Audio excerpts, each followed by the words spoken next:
We live in a day and age now where video games are as big as blockbuster movies, and that is amazing coming from a gamer, a lifelong gamer. It's a bit upsetting still, like there's still a giant population of people that don't consider video games a form of art, and that's completely ludicrous. There's so much art that goes into a game, just one game itself, whether that be voice acting, programming, coding, video game design, illustration. And for this video, I wanted to, I guess, talk about a subcategory, which is video game box art. The first thing that you see when you enter a game store, picking up a video game, a physical copy with the art that you see in front of you. I personally think it's a very, very underrated medium because no one really talks about it. So I kind of wanted to give my own little like limelight to video game box art. But yeah, let's get into it. So of course, first off, we're probably going to give Street Fighter the first mention. Street Fighter 4, as you can see, created by one of my favorites, most influential artists like ever in the industry, being Diego Akeno, absolute master of his craft. Again, it's straightforward, man. You have Ken and Ryu. My favorite artist in the Street Fighter series as a whole, covering all like games, is Bengus, who did the cover for Marvel vs. Capcom 2. Great cover. In terms of his character designs and color work, it's my personal favorite, and I try and use a lot of inspiration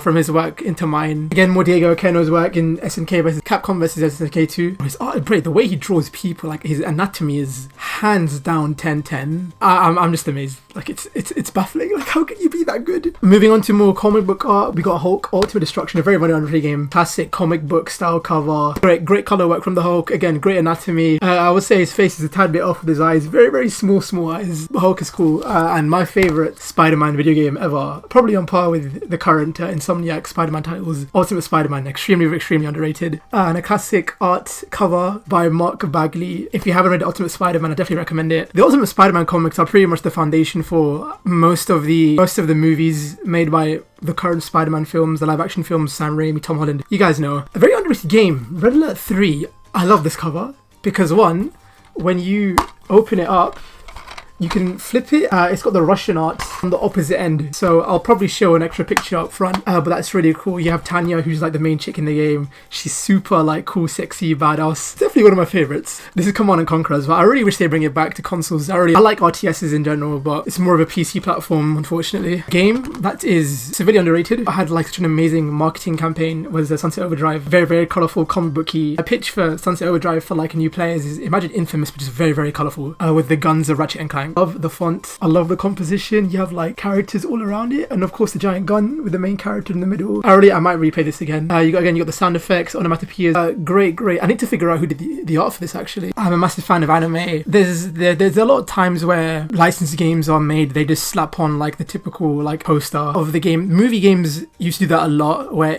they mainly just throw the movie poster on top of the box art and that is it. I like the fact that Bandai Namco, for their anime fighting games, they made cool new original art. Both Naruto and One Piece, really cool. Love the colours, and also they come with free posters as well.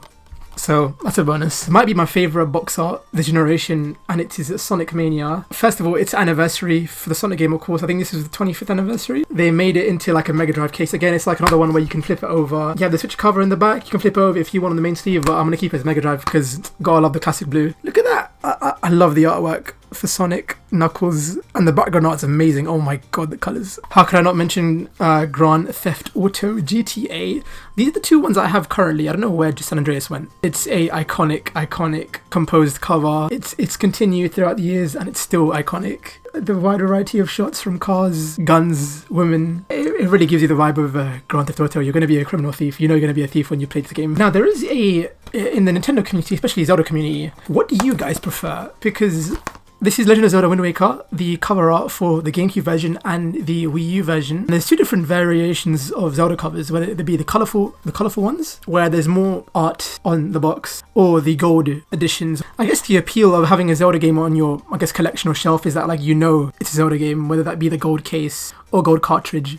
But I'm not gonna lie, I prefer the standard coloured Zelda. There's more story told through the cover. And for this, it's just Link riding on his sail, but again for this you have everything. You have Ganondorf in the back, got Link, all the characters, the world map, some of the iconic locations in the game in the back. I might be in the minority for this one, but yeah, I prefer the colours over the gold editions. Another classic game that I love looking at is Simpsons Hit and Run. I'd never owned the regular choice edition. It's always been the silver edition case. You actually analyze this cover. There's a lot of foreshadowing in the game. The story, spoilers, is the Canon Kodos, the aliens are recording Springfield specifically for their intergalactic reality TV show. See their tentacles coming from the manhole. So you got all the main characters displayed, or Pooh, even a Pooh. Just come on. A lot of iconic locations in the game. The Hit and Run logo being like it's basically like a road sign. I love the logo for that. Really, really cool and authentic. Continuing The Simpsons now. This is the one game that I own multiple copies of the most, and that is 3. We have the Simpsons game on the Wii, the Simpsons game on the PSP, and the Simpsons game on the Xbox 360. It is cool because unlike, I guess, if you owned multiple versions of the same game, it's all the same covers, but no, they all have different varied art, different characters.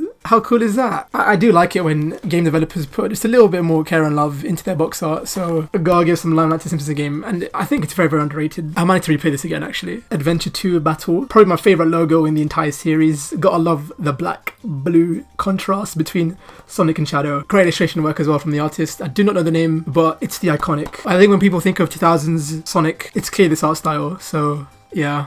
Okay, the next set of video game covers that I'm going to talk about is maybe a giant turn off for a lot of you gamers here, but I still want to cover it because I grew up playing these. FIFA. I think we can all agree that right now FIFA games, in terms of their cover art quality, have been declining into the bin lately. I think the past 5-6 years roughly. Case in point, FIFA 13. This cover has not aged very, very well. Example, Oxlade-Chamberlain for Arsenal. He's not Arsenal anymore, and he's kind of like fallen off. Same with Joe Hart, the main Manchester City keeper. I know they won the league that year, but still, it's looking back on it, I'm like, oh my god, these guys were on the cover of FIFA. And I know like every region has their own like cover art, but I'm just saying like this hasn't aged well compared to something like FIFA 04, 2004. This is my first FIFA. Legit 3 legends: Thierry Henry, Del Piero, Ronaldinho. Whoa. I'm gassed looking at this. 809 covers were very, very underrated as well, in my personal opinion. I love the graffiti effect. The lot of paint splatter. It's not just like a regular photo they took and then just slap a background on it and release it like that we do nowadays. Gotta love the street art for this, man. It's simple but effective. I do miss this era of game covers a lot when it comes to sports. I feel like right now, especially with like Madden, NBA, FIFA, of course, they're just so cliche and boring. No heart, no soul, no effort, sadly.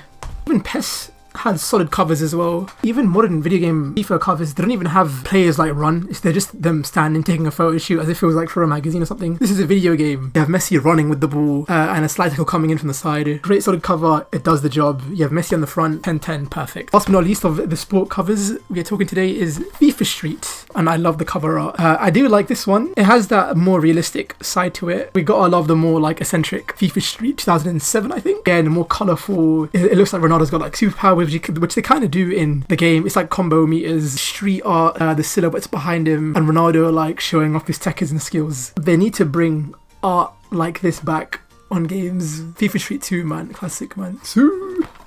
One of my favourite video game covers on the Wii is Epic Mickey. This is a great use of managing negative space, especially on the Wii as well. It's a white logo, it's a white spine. The whole concept of the game is ink, using ink to bring stuff to life and using it as a weapon. And the contrast with the white and black is just amazing. The cover with Oswald, a really good guide for your eye. It's like an S, really, really good composition. Oh, and best Wii game of 2010. It's a very, very underrated game. It's like a mix of, it's like if Tim Burton and Shigeru Miyamoto like had a child and that child grew up and made a game. It is Epic Mickey. Weird analogy, but just think about it. And my personal favourite video game covers in the entire series, like of all time, I want to say, is the Kingdom Hearts cover. This is what you call art. This is what you call art. I love it so much. Like, I have a poster of this like right there because I just find it so iconic. It's just so like powerful. It really puts you into the mood. The lighting is amazing. The light of the moon. Well, it's a heart, but you guys get it. Then we're gonna move on to Kingdom Hearts 2. Again, the characters are a lot older. Them staring off in the distance again. The white background, I want to say, symbolizes like the void of like the nobodies. It represents the story very, very well because the characters don't know what they're really going into. Tetsuya Nomura again is a massive influence for me as well. I really want to like implement more of his artwork into mine. Definitely one of my favorites ever in terms of like professional artists in the industry. He's really like nailed it down with when it comes to clothing, hair, and weapon designs as well with keyblades. Everyone's wearing black in this one. It seems like they're like a rock band. But what takes the cake for me is definitely the sky. The colours are beautiful. Everyone's together, the entire band's together, man. That makes me so happy. Just seeing all the characters together, finally.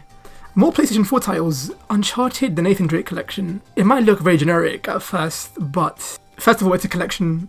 And I think out of all the covers, including Lost Legacy, Uncharted 1 through 4, this is the best. It's a silhouette of Nathan Drake, but within that silhouette, it's the map of all the locations he's been to. It's simple, and of course, like the color, the very muted, khaki, sandy look on the cover. It really represents like, yeah, this is definitely like a treasure hunting story, compared to, I guess, the PS3 covers where it looks like a generic action video game. Now, this franchise got a lot of, I guess, criticism for the video game covers being very, very boring. However, I do like the simplicity of it.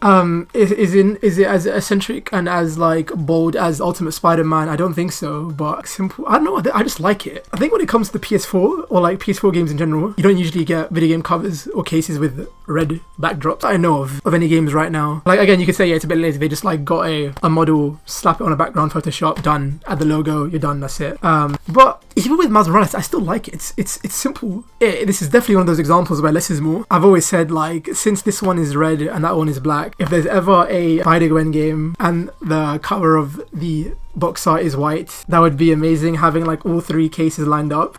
Just saying, that'd be, I don't know, I'm just, it's wishful thinking. A very underrated game as well, and a very colourful case which I like, is Transformers Devastation. Got a lot of the G1 designs. Again, I don't know who did the arts for this. I commend them so much because they do the job justice. It is called Transformers Devastation. You have Devastator bang in the centre of the game art, and it's a low angle shot as well, representing that scale. You have like the classic duel between Megatron and Optimus in their G1 designs as well. I love it, love it, love it. Very colourful, really captures the essence of the G1 1980s epic series of Transformers. Okay, here's an example of something that's like a generic. I think this is kind of a generic cover. No critique on the game itself. It is a 10/10 game experience. I've never finished it, but this is Book Do It. Sadly, this is what like most video game covers are right now these days. It's just the main character in the front looking away from the camera, like an explosion or like some fiery background behind him, the logo on top. That is it. It doesn't really capture the essence of Bioshock at all. Can't really tell what kind of character Booker DeWitt is in female lead, not even in the cover, but she is as important as Booker in the game as well. And it just looks like a generic action title, even though it's not, because Bioshock is a very, very good series. So yeah, it was that period where like I guess quality of video game box art was starting to decline. Okay, I don't have the Wii for this, but I have the Switch cover. I did prefer the Wii cover for this, but again, this is something where less is more. There's so much mystery. You have the Monado lying on grass, and that is it. That is it. That's.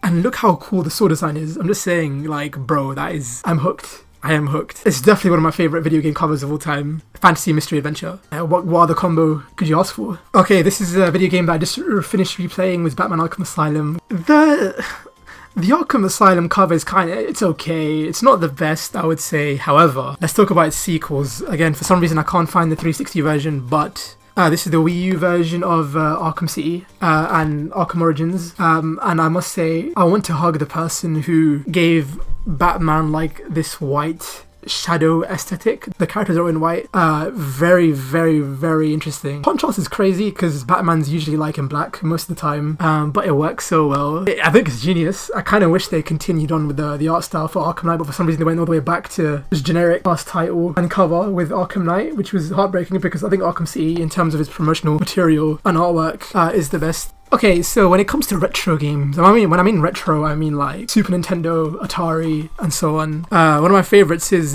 Turtles in Time. Turtles in Time, look at the artwork. It's one of those occasions or fortunate occasions where like during the time the video game box art for arcade games and NES games and Atari games was so good, if not better than the actual game itself. I sound like a complete Gen Z saying that, I'm sorry, but Turtles in Time exception, the game is still very, very good, and I love the artwork as well. You gotta respect like the hand-painted, handcrafted, hand-drawn illustrations of that era, and Turtles in Time is definitely one of my favorites. We have a lot of games like that in that era, whether that be like again Space Invaders, the Pac-Man games, Miss Pac-Man Adventure. There's a bunch of games in that era where the artwork is like, bro, that is so good. Why did the game not look like that? Like honestly, I wish they could just remaster every Atari game with one-day graphics, because they should actually do that. I'm very curious to see what would happen. This is what you call immersive box cover art. Resident Evil 4, the greatest Resi game of all time. Is that controversial? No, it's not, because it is. Yeah, that's what I love about Steel boxes. It just feels like it just came out of the game universe itself. I could just grab it out of the TV. This definitely felt like this was picked up from like an IRL Umbrella Corp abandoned building. I gotta love it. The texture as well, the logo engraved into the metal, and like the dust work. Of course, the blood print of the hand. Yeah, you're in for a horrific adventure. And of course, we're going to be finishing off the video with probably my favorite series of video game box covers. They're so goated, they need no art at all. And that is Final Fantasy. Just look at that, bro. Like,